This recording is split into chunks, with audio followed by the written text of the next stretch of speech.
It's been about 5 months since I finished my 75 days to reinvent myself challenge, otherwise known as 75 hard.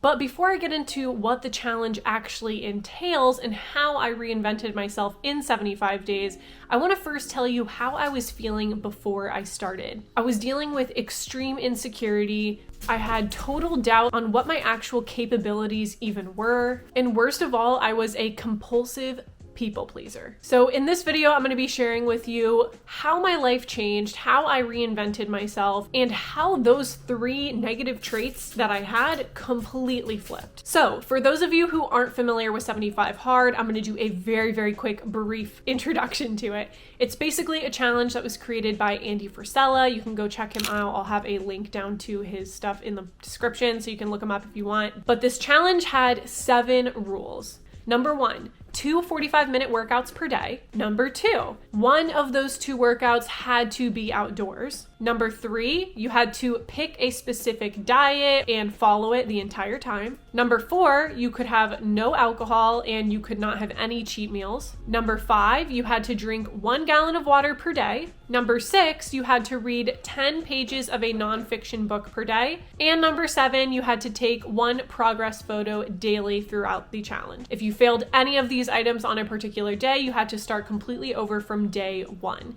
And I was able to complete this challenge on my first try without failing, all the way through the entire 75 days. And stay tuned because at the end of this video, I'm going to be telling you the biggest thing that happened to me during the challenge, as well as how it physically changed my body. But for now, we're going to go through each rule and I'm going to tell you exactly what changed for me and how each rule impacted my daily life during the challenge as well as after. So rule number 1, 2 45-minute workouts. For background, I am someone who has gone in and out of working out throughout the past 6 years of my life since I finished high school. I did cheerleading back in elementary and middle school and then completely quit and never really was involved in any specific sports or exercise related hobbies.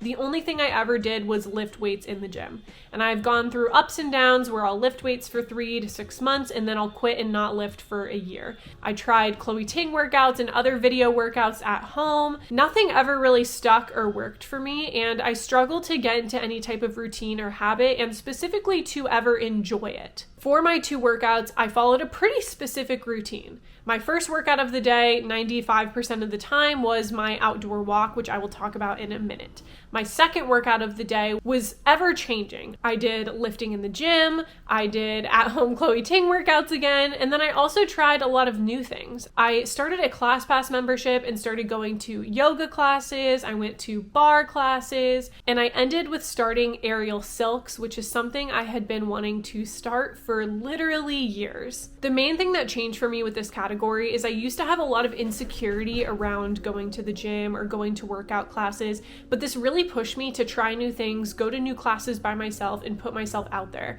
I'm someone who literally cannot stand that feeling of having to go to a new workout class or a new gym for the first time, and I had to start doing that multiple times, otherwise things were gonna get really boring. And the main thing I discovered is that for me, working out at home is not ideal and I hate it. I much prefer to go out and work out at a class or at the gym or where there's other people involved, which really helped me to set what my new routine would be post this challenge because I'm not still working out twice a day for 45 minutes each. It also helped me to see what my body was actually capable of physically. This really improved my energy and my mood because I was doing so much physical activity.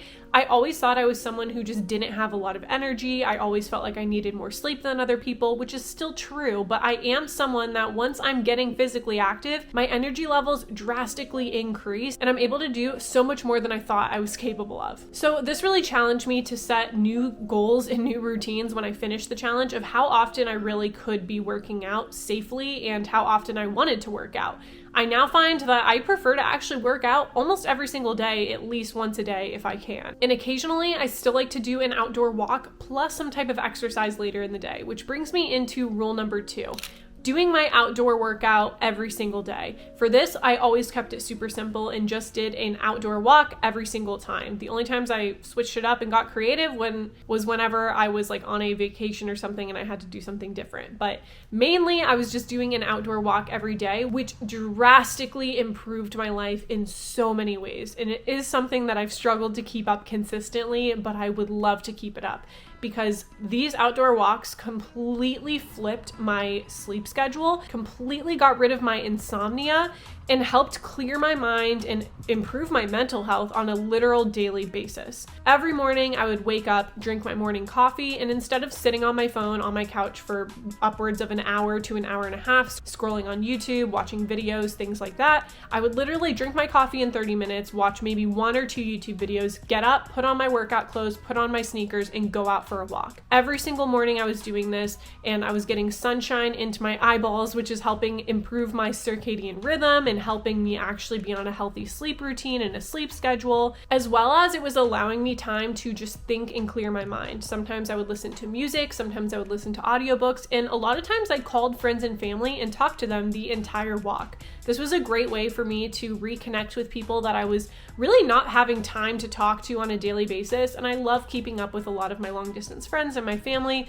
I ended up calling my mom on most of my walks and talking to her every morning, which was this amazing routine that we did not have, and I loved doing it. Another component of being more energized throughout this challenge was, like I said, cutting down my coffee consumption a lot, not only for the diet aspect, but just because I wanted to cut down on the amount of caffeine I was having and actually utilize my body's energy stores to give me the strength and energy it needed to do these workouts.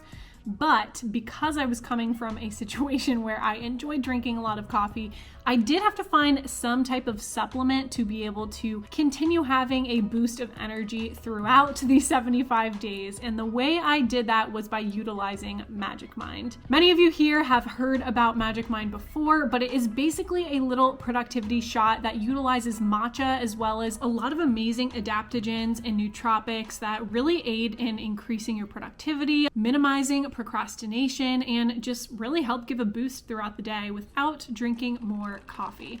So I like to take Magic Mind by mixing it up with either some milk and having kind of like a matcha latte, or mix it up with some kombucha, which are 2 ways that I utilize it to, again, not have sugar added into my diet, which we're going to talk about in a bit, but also have it still taste really good, because, you know, that is the key. Sometimes I would even blend it up with some ice and some milk and make like a matcha frappe type of situation, which is also really good. But I love using it because it's a great base to create other types of drinks that actually have really great health benefits and mental health benefits as well. So if you have not tried Magic Mind, then make sure to head down in the description to use my code Paige14 to get 20% off your order of Magic Mind shots. And my favorite benefit of Magic Mind is that it leaves out that anxiety feeling that you get from coffee, which is something I get a lot from drinking too much coffee, that jittery feeling. So definitely let me know down in the comments if you've tried Magic Mind before and how you liked it, as well as if you are going to try it. I would love to hear from you all. And lastly, besides being outside in the morning to get sunlight in my eyes to help out with my sleep schedule, just getting fresh air in general, walking around and moving first thing in the morning really just helped my mental health and my physical body feel better throughout the day. I found that I actually would have more energy by going on these morning walks than I would if I didn't go on the walk. So it really was game changing for me. Number 3, follow a diet. This one varies drastically from person to person, but for me, what I chose for my diet was to completely cut out any type of processed sugar. The only type of sweetener I was allowed to use was pure raw honey, and I was not allowed to have any fried food. I basically used 2 restriction methods for me, and that worked best for me. Everyone's different with the diet, so if you're not someone who does well under restrictions, then try something else, but that worked perfectly for me. So basically, I could not have anything fried, which cut out 99% of food that I would eat out normally, as well as the no sugar rule, but allowing honey made things more difficult, which actually led to me having less sugar in my diet. If you're ever out and trying to get specific drinks with honey instead of sugar, it's actually really difficult, and most things that would have sugar in it, it's really hard to substitute it for honey. So it basically cut out a lot of processed sugars, a lot of processed foods for my diet, and I ended up supplementing that with a lot of food I would make at home, and I cooked a lot more. But I also got creative with that, made different meals that were healthier. I was eating way more fruits and vegetables, especially because, again, less sugar made me crave sugar, and I would just eat fruit instead, which solved my problem. And although I did miss things such as cake and cookies and sweets, I found that after the 75 days, those things actually didn't taste as good to me. At first, I was like pumped and so excited to be able to go eat a donut or cookies because I would literally think about them all the time.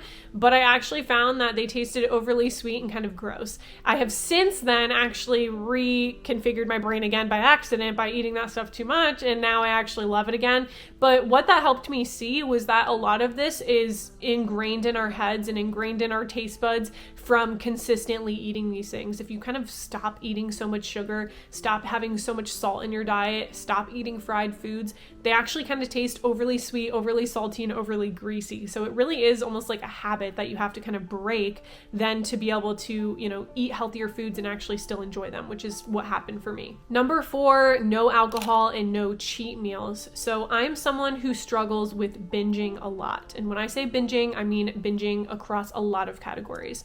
I have struggled with binge sleeping, with binge eating, with binge drinking to an extent. And for me, really what it comes down to is I am someone who binges to numb whatever I'm feeling. When I used to have a bad day, I would eat a really heavy meal. Sometimes I would drink wine, I would have soda, and I would take sleeping pills, go to sleep, and sleep for 12 hours. And that was my way of coping, was to just numb all of those feelings by overindulging in all of these different areas and being able to pass out on a sleeping pill and, not wake up till late in the day the next day if possible, or have to force myself to wake up early and feel like crap. So that was something I struggled with, and that was my way of coping, and this challenge really kicked that in the butt for me by setting these rules where I could not have these binge cheat meals anymore. And I basically made my own rule of no sleeping pills, mainly because it made me feel like crap and it was hard for me to do the challenge if I took them, so I completely cut those out and stopped taking sleeping pills. I used to take those every single day back when I lived in DC and I was still in my 9-to-5 job, and I had slowly cut them out of my life whenever I left my job and got out of the burnout cycle that I was in there, moved back down to Florida. But it was still something that I would use as a crutch if I was having a bad week and I just wanted to get some good sleep, because I'm someone who deals with insomnia whenever I'm stressed out. So this really kicked that out for me, as well as my sleep schedule just improving and not having as much insomnia from being outside all the time and probably eating better and not binging. It all kind of rolled into one where I didn't feel the need to do that anymore. So this rule of no alcohol, no cheat meals is actually extremely important for me, and I didn't really think it was gonna be, but it really helped me fight those binge habits that I was partaking in before I did this challenge and reinvented myself. Number 5, drink 1 gallon of water every single day. Surprisingly, this was actually the most difficult rule for me because I am horrible at drinking water. That's a reminder. This rule alone for me was literally life-changing. Number 1, my skin was literally glowing, my hair was glowing. Also, of course, with the diet combined, I'm sure those two played a huge key role in completely transforming my skin and my hair. But I felt so much better by drinking all of this water, even though it was extremely difficult for me, because I used to go sometimes days without drinking any water, and I would only drink coffee, soda, tea, things like that. Anything sweetened, I would only drink sweetened beverages. So cutting out the sugar made it where really there was nothing else to drink anyway, so I was drinking a ton more water and drinking less coffee, and it really just, I can't even say anything else about it. It was just life-changing. Yeah, that's really all I got. It was amazing. So I have been keeping up with about a half gallon a day, which going from no water every day basically to a half gallon daily is amazing. And I feel way more dehydrated than I used to because my body is now more regulated to drinking a healthy amount of water, and it actually will tell me that it's dehydrated instead of me being used to that feeling. So drinking a ton of water, I can't say enough good things about it. definitely something to consider. Number 6, reading 10 pages of a nonfiction book every day. So this one doesn't sound like a big deal, 10 pages a day of a book. It's really not too dramatic, but for me, this one was, I don't want to say it was life-changing again, but it was life-changing. Sorry, that's all I got. But it was seriously such a great new habit to implement. I've always wanted to read before bed, and that's basically what I did. Every night I would do my second workout. If I hadn't already done it, I would come home, I would finish up my water, read my 10 pages of my book, and then be pretty tired and go to bed. I think it also helped with my sleep routine, also helped with my insomnia, and I was learning new things every single day. I was able to get through 5 books during the 75 days by reading these 10 pages a day, which is really, I probably could have read more, and as I got closer to the end, I found myself reading more and more of the 10 pages. I would maybe read 15 sometimes, maybe 20 if I was really enjoying it, because I was in this habit where 10 pages really felt like nothing. So the 5 books that I read during my challenge were number 1, Think and Grow Rich, which I highly recommend. It is very dry in my opinion. I'm not someone who enjoys that style of writing. It was also written quite a while ago, so very dry feeling book, but also very, very helpful for your mindset. If you're trying to start a business, work for yourself, any of that, it's extremely beneficial and I highly recommend it. Although personally, if you're trying to start a business and you're like looking for a book mindset wise, I would probably read Rich Dad Poor Dad first. I read that before the challenge, but this was another great one, but I think I would have struggled to get through it if it wasn't for the challenge, but I'm grateful that I finished it. Number 2 is Contagious, which is all about social media and like basically why things in general stick, whether on social media or a product or a video. And it's really interesting read if you're into social media marketing, things like that. Highly suggest that book. Number 3 was a hard one for me. It is Codependent No More. For those of you who have been around for a while, you know that my sister struggles with drug addiction and she is in prison and has been for the past 6 years and still has 4 years to go. And I realized by reading this book after talking to some friends and watching a few videos and learning about codependency that I've been struggling with codependency ever since my sister lived at home with me back when I was in high school. So this book was seriously very, very, I need to stop saying life-changing, but it seriously transformed the way I viewed my codependency, which I didn't know was codependency. And a lot of the things that I was doing back in high school, I have then let feed into my friendships, into my marriage, into my relationships with my family members, and so many other areas. And reading this book helped open my eyes to that. And I honestly don't think I would have read it if it wasn't for this challenge either, because it's not a fun thing to have to read and go through, and those types of, mental blocks and emotional blocks and, trying to change those parts of ourselves and work on those bad habits and behaviors and restructure how we look at things is very, very difficult. But going through this book and, being in a consistent habit of reading 10 pages of it a day helped me slowly work through it as well, because I kind of forced myself to just do 10 pages of this one so that I would, really engage in it and understand it and then try to apply it to my daily life. And it's definitely a book I would go back to because it's still something I'm working on, and it's something I'm going to struggle with for a while because I've been utilizing these behaviors in my life for years. So very, very highly recommend if you are around anyone that has any type of addiction. Definitely recommend reading this book if you live with someone with an addiction, because it was super eye-opening for me. Number 4 was Man's Search for Meaning. I'm sure a lot of you have heard about it before, but it's written by a man who was in concentration camps during the Holocaust. It is really, really an amazing book, and his experience and takeaways from it are super interesting because he had a psychology background. So hearing how it impacted his research and the way that he practiced as a psychologist after the fact is super interesting. And I think it's really a great read right now for just the way things have been in society and how just life has been. I think it's a really, really good read, so I highly suggest reading it. It really opened my eyes on how I view things in my life and things in the world, and yeah, it just read it. I promise it's worth reading, and it's actually a pretty quick read as well. And number 5 was Expert Secrets by Russell Brunson, if I'm remembering correctly, and he's the creator of ClickFunnels, so more of a marketing style book. Again, really great book. Don't really have much else to say about it. Pretty straightforward, but it was a good read. Helped me think about things in a different way regarding my brand and my goals for my business going forward. So rule number 7 was to take a progress picture every day. And this one was amazing. I know a lot of people struggled with this rule in the community. I was, following along with people on Reddit and Discord while I was doing the challenge because I really like being in community when I'm going through something hard. So it was super helpful. But for me, taking the progress picture every day was extremely beneficial because it helped me to track my progress.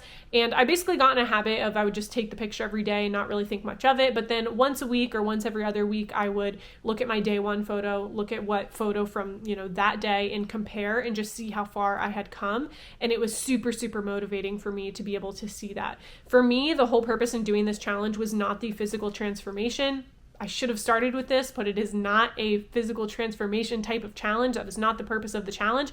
It is a mental discipline, mental toughness focused challenge. And that is really the majority of what I got out of it. Before I get into my conclusions, I do want to share that I did have a physical transformation from this challenge. I will put up a little clip of my transformation here, but I lost 12 pounds and got extremely toned, and I had gained quite a bit of weight during the pandemic and being in my 9-to-5 and dealing with all my stress. I am actually now 30 pounds lighter than my heaviest weight that I was while I was living in DC in my 9-to-5 job and feeling miserable and depressed. I knew that I gained a lot of weight from my mental health struggles that I was dealing with and being so misaligned in my job, but I really had not realized how much it had actually affected me physically and my energy levels and all of that until I did this challenge. And now I feel literally like a different person and just, I don't know, I felt like I had aged like 5 years in like 1 year. And now I just feel more my age in terms of my energy levels and just feel more myself and more comfortable in my body. So I'm really happy about that. But for me, again, most important was those mental and emotional takeaways, mainly the mental discipline and the mental toughness. I really struggled with getting things done when I said I was going to get them done. And a lot of that ties into that codependency that I talked about. I tend to focus on other people and not myself. And the main thing this challenge taught me is that we have to sometimes prioritize ourselves if we want to be able to help others. And it sounds so obvious and so, cliche, things that we should already know. But I found that I was consistently putting others first to the literal detriment of my own health, mentally and physically. So through this challenge, I had realized that sometimes I can speak my mind and say that there's things that I want to do that are different than maybe what other people want to do. I can decide I want to do a workout when I'm on a vacation with someone, even if they don't want to work out. I can decide that I still want to go to the gym, even if my husband doesn't want to go to the gym. And it's all of these types of decisions that I had been making where I would look to others to see how they were going to react to something.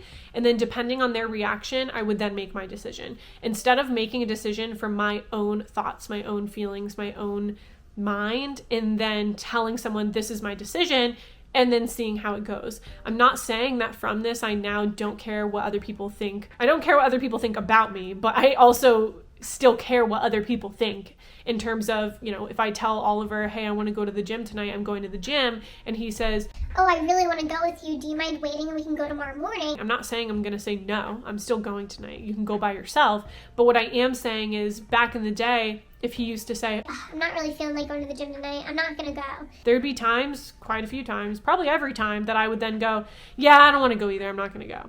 But now I'm much more likely to do what I want to do when I want to do it for myself and not let someone else's feelings about a situation influence my behavior that affects just me. So that is how I have changed my mindset from doing this challenge, as well as, more importantly, actually sticking to my decisions that I make for myself, my promises to myself, and following through with that, which is something I really struggled with too.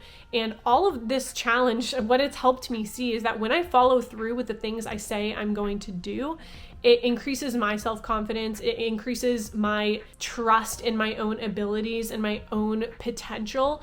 And it literally has a domino effect that then brings that back to me and shows me that when I do this, that things are going to come back to me and it's going to actually make a positive impact in my life. A few other big takeaways is that I'm now way more aware of my mental and physical strength. I've brought this up throughout the different past rules, so I won't get into it too much, but it was something that I doubted a lot before doing this challenge. And lastly, I am much more confident. It is insane how much more confident I feel in myself, in my body, in my mind, in my emotions, in my feelings. I'm much more open to speaking my mind about something, doing things, saying no to things that I don't want to do, and, really just prioritizing what is important to me, as long as it still is prioritizing what's important to other people that I care about. And there is a very difficult balance with that. And if you're someone who struggles with codependency, it is very easy to flip from I'm only doing what's good for other people to I'm only doing what's good for me, when there is a balance that needs to be had. But it's super easy to slip back into your codependency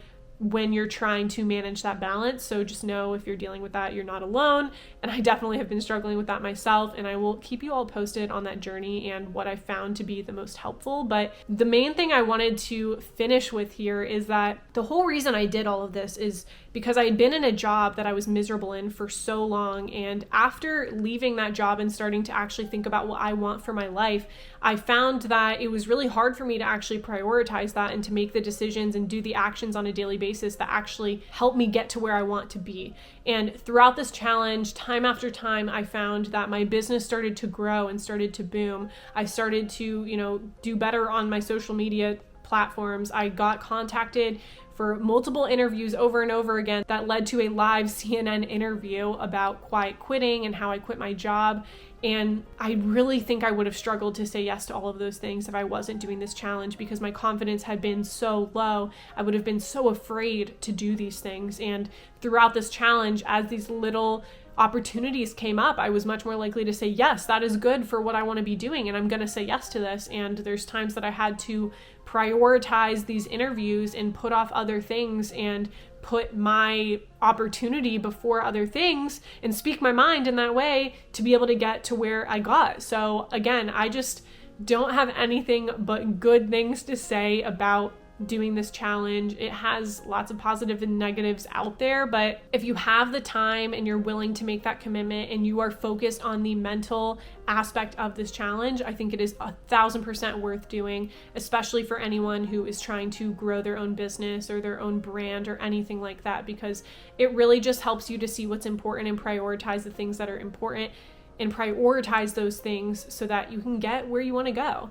And as a reminder for myself, I ended up getting this tattoo here of an ace of spades, which is the symbol for 75 hard and for Andy Frisella as well. But for me, it was just because it was a symbol of mental toughness and self-discipline that I had really worked on during this challenge. And it is a reminder every day that I can do hard things, and I will continue to be able to do hard things. And if I ever can't do hard things, it's because I am not thinking about it the right way, and I am not practicing and utilizing my muscle of mental toughness and self-discipline. Because at the end of the day, this is a muscle that you have to strengthen. It is not something that you just have. And doing this challenge gives you confidence in your ability to be mentally tough and to have self-discipline. That's the whole purpose of it. So definitely suggest it if you're someone who struggles with self-discipline. And I really hope you enjoyed this overall takeaway of how this challenge really helped me to reinvent myself, start over. I now am doing aerial silks consistently. I go twice a week and I'm loving it. I'm super into it. I've been lifting weights at the gym still and have kept up my gym routine. I told you I'm still doing the water. Kind of dropped the ball on the reading thing, but I want to get back into that, as well as the walking, like I said. But I've been walking and trying to get some outdoor time, even if I'm just sitting outside, to get some fresh air at least every other day. In terms of the diet, I don't view it as a diet anymore. I'm trying to make healthy decisions, and that's kind of how I view things now, is what can I do with my meal that I'm about to eat to actually help fuel my body in whatever way it needs to be fueled. And that's how I've been trying to view things now. I have not been doing the restriction side of it anymore, but I do find that for me, restriction actually helps me to make better decisions. I actually function well under rules, and I'm thinking about doing 75 hard for a second second round just to kind of continue to strengthen that muscle and make sure I'm still using it. So have you ever done 75 hard? I want to know in the comments down below.